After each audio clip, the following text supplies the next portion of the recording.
네, 윤석열 대통령이 영국을 거쳐서 미국으로 갔죠. 오늘 새벽에 유엔 총회 기조 연설을 했습니다. 윤석열 대통령의 순방 외교 좀 중간 점검이 필요해서요. 지금부터 여야 차례로 입장 들어볼 텐데 먼저 만나볼 분은 국민의힘 비전 전략실장을 지냈던 분입니다. 김근식 경남대 교수 전화 연결하겠습니다. 나와 계시죠? 네, 안녕하세요. 예. 김근식입니다. 일단 오늘 새벽에 했던 유엔 그 기조 연설 내용 어떻게 평가하세요? 예, 뭐 아시다시피 이번 유엔 총회의 이제 대주제가 음. 워터세드 모먼트 그래가지고 이제 우리로 지금 분수령적 시기 그러니까 전환적 시기라는 뜻이거든요. 음. 그래서 이제 뭐 지금 앞에서 이야기했던 것처럼 팬데믹이나 뭐 식량 안보, 에너지 안보나 지금 전쟁이기, 기후 변화 등등에서 복합적인 지구상의 위기가 있는데 이걸 어떻게 해결할 것인가. 이것들을 고민해보자는 전 세계적 차원의 이제 총회가 이번 금년의 유엔 총회 주제이기 때문에 예. 아마 그 워터세드 모멘트에 대한 하나의 해법으로 윤석열 정부는 이제 자유와 연대라고 하는 두 가지 키워드로 해법을 쭉 일관성 있게 설명한 것 같고요. 네. 저는 이제 눈길을 끄는 게 그동안 우리 한국 대통령이 유엔 연설 무대에 가서 할 때는 대부분 남북 관계나 북핵 해법을 이야기를 많이 했지 않습니까? 그러니까요. 이제 그것들에 비하면 그 부분은 전혀 언급이 없었습니다. 그래서 저는 그 언급은 뭐 과거에 다른 자리에서 다 이야기를 했던 게 있었던 것뿐만 아니라 유엔 총회 본연의 주제에 맞는 한국의 국격에 맞는 새로운 해법을 제시했다는 의미에서 좀 의미가 있고 그리고 이제는 지구상 유일한 분단 국가나 뭐 북핵 문제라고 하는 우리가 처해 있는 특수한 주제에만 관련해서 유엔 무대에서 할 게 아니라 이제는 세계 10위 규모의 경제력을 가진 글로벌 중견 국가로서의 우리의 보편적 입장을 좀 내는 것도 의미가 있다고 생각합니다. 바로 그 점인데요. 그러니까 이번 총회 유엔 총회 어떤 뭐냐면 성격 컨셉이 예. 이제 뭐 분수령. 근데 네네. 거기에 맞춰서 그러니까 그 연설문을 작성했다는 것은 충분히 이해를 하겠지만 네네. 그렇지만 그 분수령을 구성하고 있는 요소 가운데 또 전쟁이 있더라고요. 그렇습니다. 그렇게 놓고 네. 본다면 북핵이라고 하는 것들도 이제 그 범주에 들어갈 수도 있는 건데 크게 놓고 본다면. 네네. 근데 아예 북한에 북자도 꺼내지를 않았단 말이에요. 그럼 여기 뭔가 좀 전략적 뭔가 뭐 구상이 있는 건지 이것도 궁금한데 왜 그러냐면 유엔 가기 전에 뉴욕타임즈하고 인터뷰할 때는 또 북한 핵 문제를 많이 거론을 했잖아요. 맞습니다. 그러니까 저는 두 가지 의미라고 보는데요.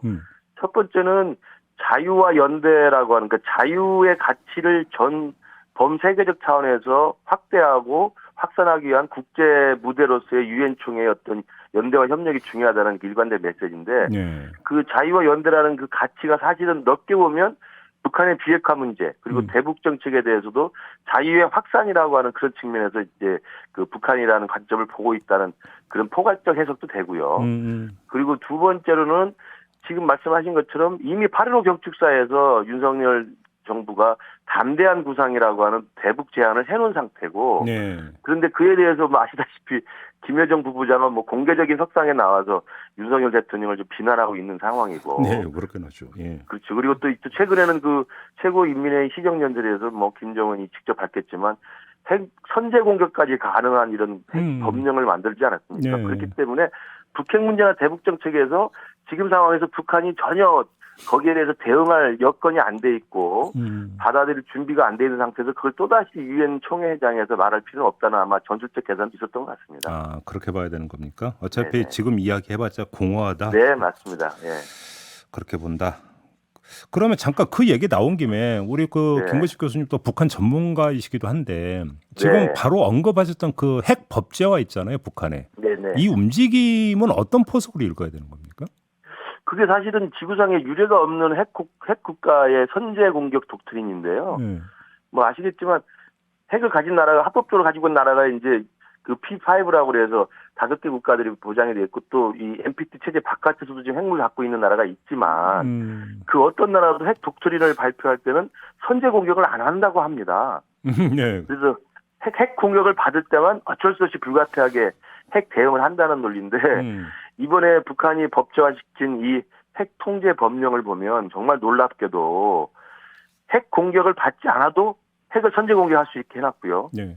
또 핵을 가지지 않은 나라에 대해서조차도 핵 공격을 할 수 있게 해놨습니다. 그러니까 이게 사실 핵 공격을 받을 때만 공격을 받아치게 돼 있고 또 비핵 국가에는 핵을 사용하지 않는 것이 관련돼 핵을 갖고 있지 않은 나라에조차 그리고 핵을 사용하지 않았을 때에도 먼저 선제 공격한다고 하는 정말 놀라울 만한 가공할 만한 핵 선제 공격을 법으로 담고 있어서요. 네. 그리고 곳곳에 보면은 김정은이가 가장 주관적이고 자의적인 판단을 할 수 있게 해놨습니다. 그러니까 뭐 핵 선제 공격을 미리 받기도 전에 불가피하다고 판단된다든지 또 이게 지금 핵을 공격을 해야 된다고 판단된다고 한다면 아무 때나 할 수 있게 해놨기 때문에 정말 무시무시한 저는 이 핵 공격 그 독트린이라고 생각합니다. 근데 북한은 지금까지는 핵을 자위적 수단이라고 규정을 해왔지 않습니까? 그렇죠. 예.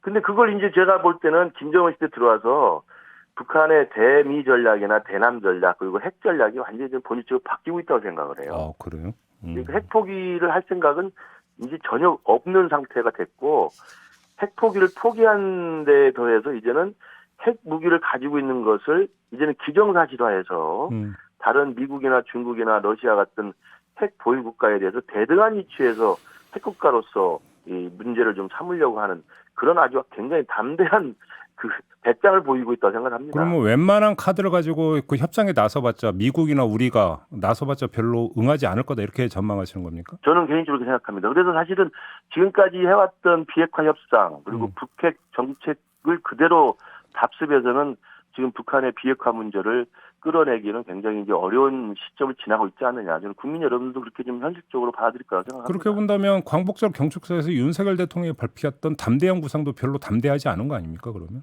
그건요. 그 정부라는 게 그렇습니다만 우리의 원칙은 북에 대해서 비핵화 협상을 요구하고 또 남북 대화나 남북 교류나 이런 것들에 대한 협상을 대화를 요구하고 촉구하고 제안할 수 있습니다. 그러나 문재인 정부와 다른 것은 그런 우리 안을 갖고 북한에 던져놓지만 그것을 북한이 거부하면 그냥 거부한 셈치로 마는 것이지 그걸 받아달라고 대화를 하자고 비핵화 협상을 하자고 매달리거나 집착하지 않는다는 겁니다. 그걸 구분해 주시면 될 것 같습니다. 알겠습니다. 그러면 유엔 총회 연설로 다시 돌아가서 자유라는 네. 단어만 21번 나왔다고 하고요. 연대라는 단어도 이제 여러 번 나오는데 사실 이게 대통령 취임사에서도 가장 많이 나온 단어가 자유하고 연대였거든요. 맞습니다. 그 상관성을 어떻게 보십니까? 그건 이제 어제 대통령실의 그 안보실장이 설명을 했습니다만 이번 유엔 총회에서 말한 연설은 지난해 6월 29일 날 있었던 그 정치 참여 발언 연설 그리고 금년에 있었던 대통령 취임사 그리고 지난달에 있었던 경축사 이 세 번의 연설을 이어서 맥락을 같이 하는 저는 네 번째 연설이라고 생각합니다. 그래서 말씀하신 것처럼 이 자유라고 하는 가치 그리고 연대라고 하는 가치에 대해서 국내 정책이나 또는 대외 정책이나 북핵 정책이나 또는 국제 그 글로벌 국가로서의 우리 대한민국 위상이나 이런 것들을 설명하는 핵심적인 그 개념이자 단어로 이제 자유와 연대를 철학적으로 갖고 있는 거라고 생각합니다. 그러면 윤석열 대통령이 이렇게 애용하는 자유라는 개념을 교수님 어떻게 이해하고 어떻게 그 풀이하세요?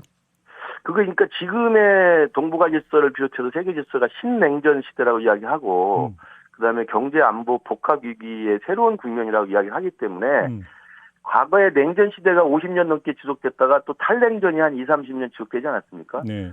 근데 냉전과 탈냉전을 지나면서 지금은 신냉전이 와 있고 특히 동북아에서의 미국과 중국의 전략적 경쟁은 이제 고착화되어 있는 구조인데 이 탈냉전을 지난 신냉전 시대에서는 탈냉전의 가치를 가지고 접근할 수는 없다는 거거든요. 그럼 신냉전에 맞는 전략은 제가 이해하는 바로는 자유와 연대, 그러니까 자유 세력 또는 자유 세계 시민 또는 자유주의 국가들끼리의 확실한 연대를 통해서 지금의 신냉전을 결론을 낼 수 있는 방법, 해법을 찾아야 된다. 저는 그런 관점이라고 생각합니다. 그렇게 되면 관련 질문 하나만 더 드릴게요. 네. 그러면 그 자유를 위협하는 세력 내지 요인에 대한 국제적 연대는 필수다 이렇게 해석을 한다면 네. 우크라이나를 침공한 러시아에 대해서는 우리 정부는 그러면 상당히 적대적인 태도를 취해야 되는 겁니까? 그걸 공개적으로 말할 단계는 지금은 아니죠. 그러니까 그래요? 그 국정 철학이나 대외 정책의 철학에는 당연히 그게 되어 있습니다. 그러니까 자유와 연대라는 것은 중국의 비민주적 행태라든지 또 중국의 어떤 패권적 행태라든지 또 러시아의 그런 침공이라든지 또는 지금 미얀마에서의 어떤 그런 인권 탄압이라든지 이런 것들에 대해서는 뭐 일관된 우리의 가치 체계를 통해서 자유를 위협하는 것에 대해서는 엄중하게 경고하고 반대하는 거지만 오늘 유엔 총회에서도 나왔습니다만 특정 국가를 거론하지가 않았습니다. 네. 그러니까 뭐 되게 다른 정상들은 보면 러시아나 우크라이나에 대해서 다 발언을 했거든요. 예. 근데 지금 대한민국 윤석열 대통령은 러시아나 우크라이나, 북한이나 중국 이야기를 직접 언급을 안 했습니다. 미국도 언급을 안 했습니다. 그런 걸 보면 큰 대한민국의 지금 글로벌 중견국가로서의 어떤 대외 정책의 가치를 설명을 한 것이지 그걸 특정 국가를 겨냥해서 특정 사안에 대해서 목소리를 높이는 단계는 아직은 아니라고 판단한 것 같습니다. 그러면 오늘 그 유엔 총회 기조연설에서 읽어야 되는 독보 가운데 하나는 특정 국가를 거명을 안 한 것. 이것도 예. 포인트다 이렇게 봐야 되는 겁니까? 네네네. 알겠습니다. 그 문제는 그 정도로 가름하고요. 예. 엘리자베스 2세 그 조문외교를 둘러싸고 지금 엄청난 논란이 불거지고 있는데 교수님은 네네. 어떻게 평가하세요? 저도 이게 이제 대한민국 대통령이 해외에 나가서 조문회견을 하고 또 유엔 총회장 가서 다자회견을 하는 상황에서 여야가 이러한 상황을 정쟁의 어떤 도구로 쓰는 건 저는 바람직하지 않다고 일단 일반론을 말씀드리고 싶고요. 네. 그럼에도 불구하고 이제 다른 나라 정상들이 핵 썼던 직접 참배를 하지 못했다는 점에 대해서는 아쉽다는 생각이 있습니다. 그러니까 조금 더 세심하게, 조금 더 좀 미리 사전에 좀 모든 상황을 다 간파해서, 네. 기왕이면 거기까지 가서 네. 그 참배를 할 수 있었다고 한다면 좀 더 좋지 않았겠냐는 아쉬움이 있기 때문에 그런 민심을 좀 반영해서 야당이 공세를 하고 있는 것으로 보이기 때문에 네. 여야가 이제 대통령의 조문회교를 그 정쟁의 수단으로 삼는 거 바람직하지 않지만 그럼에도 불구하고 외교부나 우리 그 순방 외교 또 이번에 정상 외교를 준비한 측에서는 좀 더 세심한 주의가 있었으면 좋지 않았을까 생각합니다. 그러니까 좀 준비가 좀 너무 엉성했던 거 아닙니까?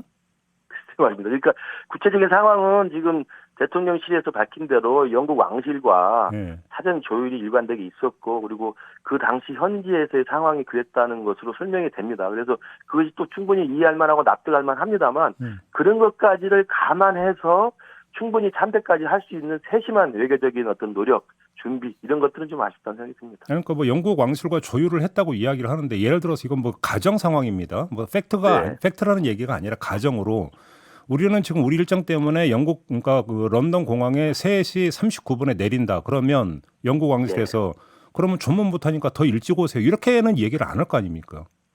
그렇죠. 결국은 그렇다면 그 조율이라고 하는 게 구체적으로 뭐냐 이 이야기가 나와야 되는데 이건 전혀 안 밝히고 있는 거잖아요, 사실은.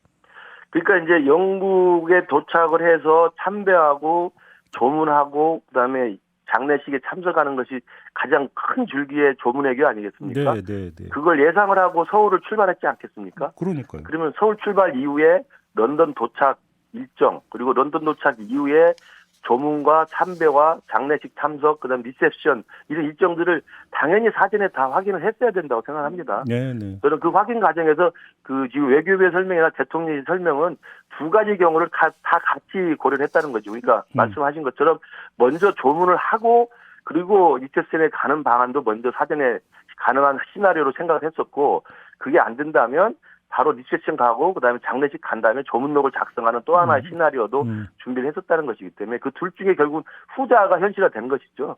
엉성하다고 제가 그 질문을 드리니까 마저 하나만 더 드리면 어제 한덕수 총리는 국회 답변 과정에서 박진 외교부 장관 어딨냐고 하니까 윤석열 대통령이 수행하고 있다고 뉴욕가 있는데 사실은. 그렇게 말입니다. 그래서 저도 어제 그 외교 정부 대정부 외교 분야 질문을 보고 한덕수 총리가 이게 지금 그 전체적인 대통령 외교 순방 외교에 대한 것들을 지금 좀 장악하지 못하고 있다고 생각이 들었습니다. 지금 외교부 장관이 어디 가 있는지를 총리가 모른다는 것은 굉장히 놀라운 이거 일이거든요. 말이 안 되는 얘기잖아요, 사실. 그래서 아마 한덕수 총리가 뭐 다른 일정들이나 뭐 챙겨야 될 게 또 너무 많고 아마 그래서 좀 순간적으로 좀 실현이 나오지 않나 싶습니다. 지금 한일 정상회담이 열리는지 안 열리는지도 약간 아리송한데 애당초 우리 당국자가 밝힌 건 만나기로 흔쾌히 합의했다가 그러니까 최초 발표였거든요. 네. 이것도 너무 앞서갔던 거 아닙니까? 결과적으로. 그렇죠, 말입니다. 그 한일 관계를 이제 해결하기 위해서 정상회담이 필요하다는 건 다들 공감하고 있기 때문에 그리고 윤석열 대통령이 이 정권 교체 이후에 문재인 정부 때 그 한일 관계 파탄을 좀 다시 정상화시킨다고 하는 강력한 의지가 있기 때문에 한일 정상회담에 대한 상당히 의지가 있습니다. 그래서 이번 유엔 무대에서 만날 거라고 이야기를 했습니다만 지금 제 생각에는 일본 측의 자세가 굉장히 제가 볼 때는 좀 문제가 있다고 생각을 해요. 그 대통령실에서 이번에 유엔 그 순방 외교 그다음에 영국 조문 외교 떠나기 전에 한일 정상회담 합의했다고 발표를 했을 정도면은 이미 사전에 분명히 조율은 됐다고 생각을 할 텐데 그걸 지금 뭐 계속 발뺌을 하고 알겠습니다. 확인해지지 않고 있지 않습니까? 알겠습니다. 아마도 이제 일본 내부의 국내 정치나 국내 여론을 감안한 것으로 보입니다만 알겠습니다.